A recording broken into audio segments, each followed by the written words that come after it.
This world is separated by countries, cities and towns and borders. They divide and conquer, yeah, they're monsters, they are the warring forces. When I'm walking through, I'm talking truth, cause I'm the truth talker.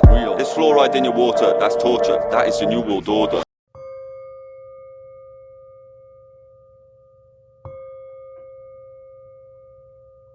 Hyperborea, that's my home, it's a multi-dimensional exodus. Alrighty, good day everyone, welcome to my channel. My name is Wysol, and today I'm going to be talking about the Hyperborean connection with Caucasians. So the reason I'm just going to be discussing this is because I'm reading through some Norse mythology and witchcraft practices today. And I've thought about this before as well, actually, so it's not just because I've read this today. I've just read stuff about the connections with the Norse and the primordial natures of Mesopotamia and Sumeria and Egypt. So each of these stories, each of the traditions or cultures, both describe the creation as two polarities coming together. So before the void, it was the creation of two polarities. So the Norse describe it as the combination of fire and ice coming together to create what we exist today, our environment today. Okay, and when you look at Sumerian texts of Tiamat and their creation story, so the void being the first thing of creating everything, they're all connected. So why is there a sect of, you could say, non-melanated people? Now the reason I'm talking about this is because there is a group of a lot of spiritual people that consider themselves above people because they are Caucasian, or what they consider white, even though no one is white or black. Okay, we're all hues of brown, so no one is black or white. For example, this jacket is black. I guarantee you have never seen a person with a skin color like this. And if this was clean and stuff and brand new, this would be white, and I can guarantee you that you've never seen anyone with a white complexion. Okay, but there is a deeper there's a deeper magical connection within Norse, so Scandinavian, and the Caucasian or the white man. There is a connection to Hyperborea. Hyperborea is older than Atlantis. It's older than Lumeria. It is known as the kind of Genesis, or the humanoid Genesis. So it started as Pleroma, then it was Hyperborea, then Lumeria, then Atlantis. Okay, so when people talk about being a Pleroman spirit or from Pleroma, that means they're talking about they are from Source. But let's get back to it. There is a connection with the Norse and the primordial energies of Hyperborea, Atlantis and Lumeria. Okay, this is very obvious and is very seen if you actually study the Norse text. I'm currently reading something called, the one that I couldn't pronounce if you checked my other video before, but it's I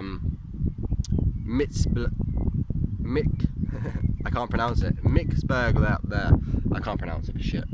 Night side of the old Norse mythology. But I'm gonna have to pause the video for a sec because my dog is about to play with another dog. Alright, sorry about that. He didn't run over to another dog.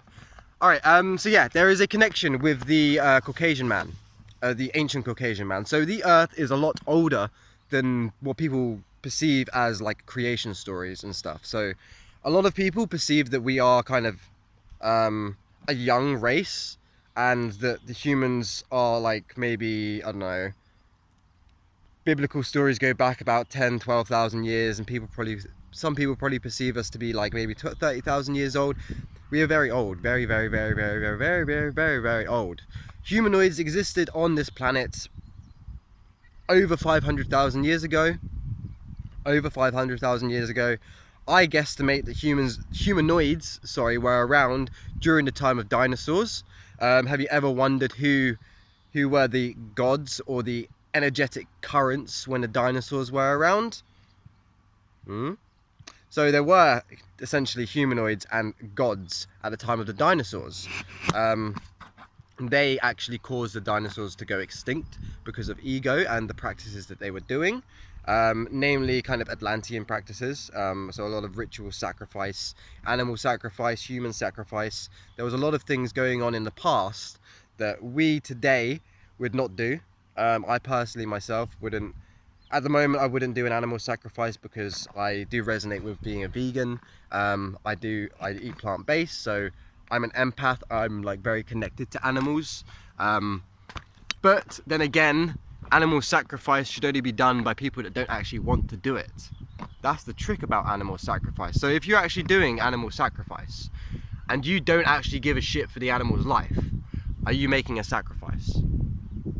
You're not really making a sacrifice if you don't care about animals and their lives. That's something that I've taken from Mark Allen Smith. He even mentioned that when he started the altar of sacrifice path working, that he didn't want to do it. He did not want to do animal sacrifice, but he was not forced to, like Hecate kind of put it on him and said, like, look, you're bringing this knowledge back. Do you want to bring the knowledge back or not, kind of thing. So yeah, there is a very profound, deep-rooted spiritual connection within Norse and within the Scandinavians and within the Caucasian person.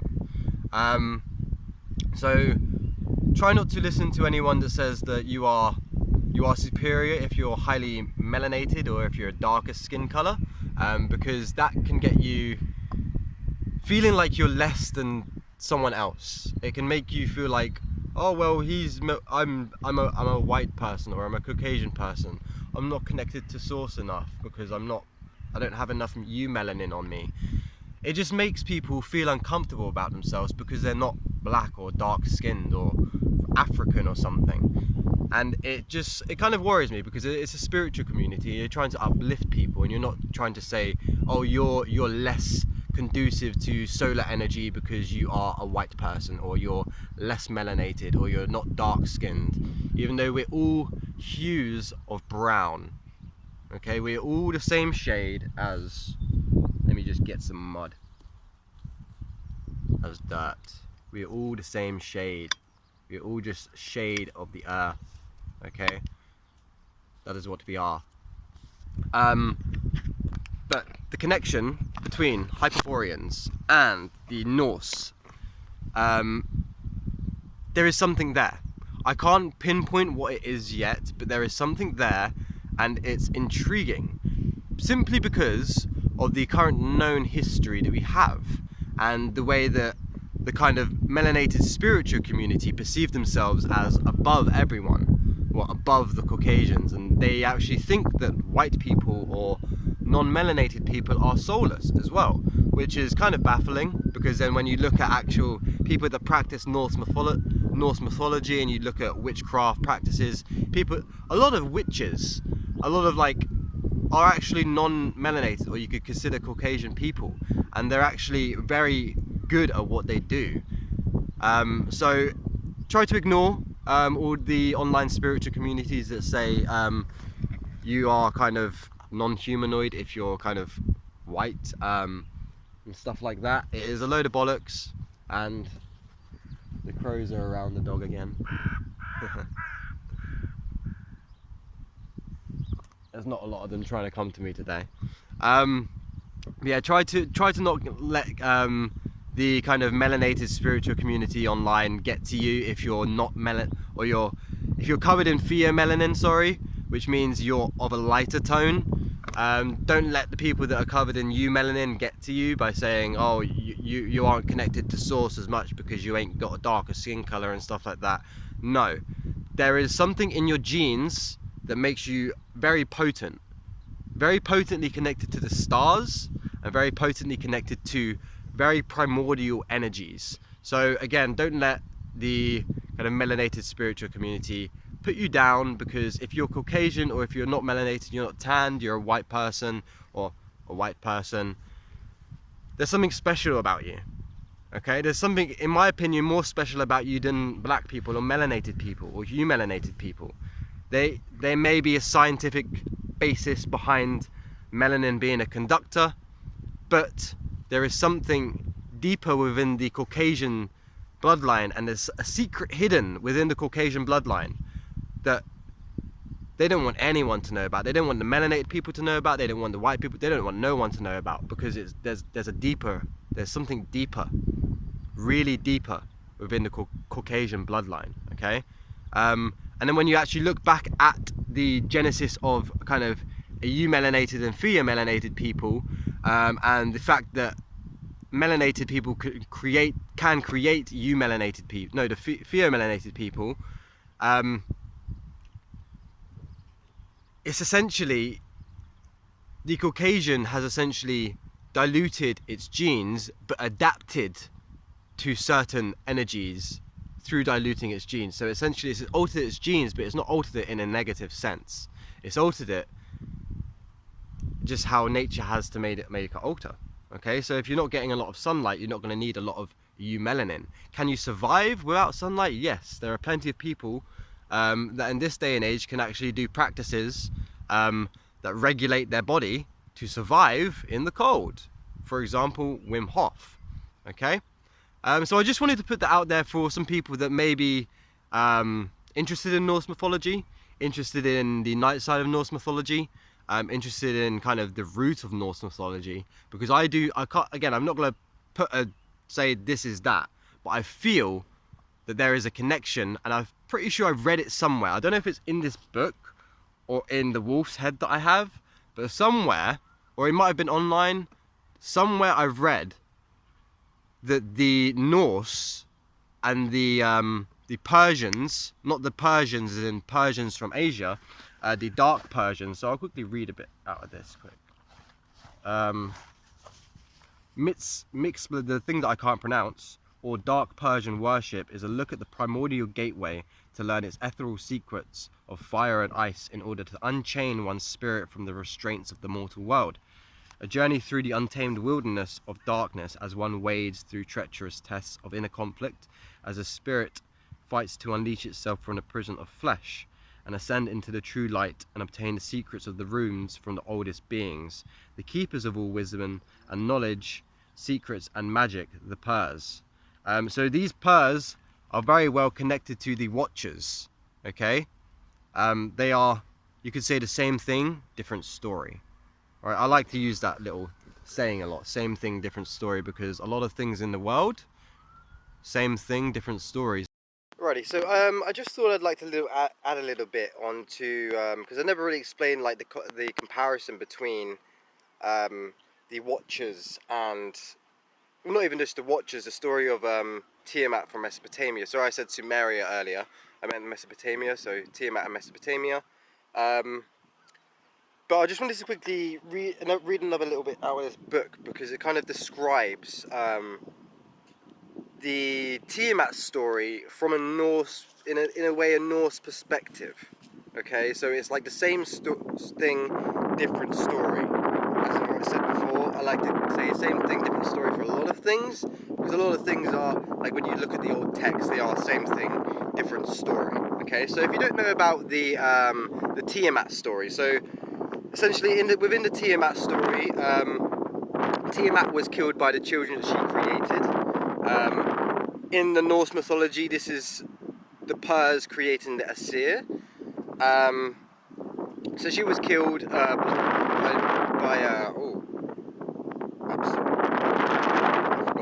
she was killed by someone, and the blood of the blood of Kingu, kind of flowed everywhere and now resides in everyone and everything. Okay, so I'm going to read to you a little bit out of this book, the one that I've been reading. That basically it talks about the same thing, different story. Okay, so it says here, Pruglamir himself also bore a son known as Bergelmir, who was the only Purs, along with his unnamed wife, to survive the flooding of the world, as the blood of Jögulmir poured from his wounds when he was killed by Odin, Vili and Vi, the first of the Aesir. So as you can see, the first of the Aesir killed its creator. The first of the children of Tiamat killed its creator. Okay? These stories are coming from the same place, but they're just twisted for different cultures. So it says literally here, this is part of, I can't pronounce this book, it's from Norse scriptures. It says, "Winters unmeasured our earth was made. Our earth was made, was the birth of Bergelmir. Thrustgelmir's son was the giant, strong, and Uglamir's grandson of old. Out of Ymir's flesh was fashioned the earth.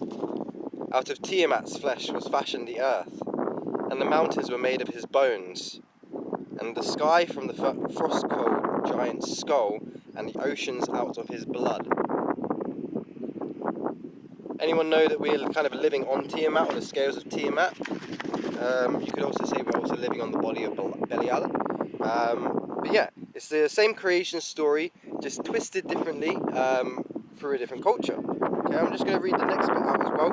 The story of creation, as it tells the birth of existence, the primordial existence of the Purs, and the death of Egelmir, is where one's journey in the dark path begins. To know the origins of one's gods is to know the current movement of the cosmos, which play which role therein. The Jotun are a different race of giants and a knowledge of the Persian blood. Okay. So, these stories are all coming from the same place, just altered a little bit differently. Okay? Now, which means there is a very powerful genetic lineage found in the Caucasian man, or the Caucasian woman. Okay? But yeah, I think I'll just leave this bit there and then we'll go back to the other part of the video. So Zeus, Thor and Baal, same thing, different story.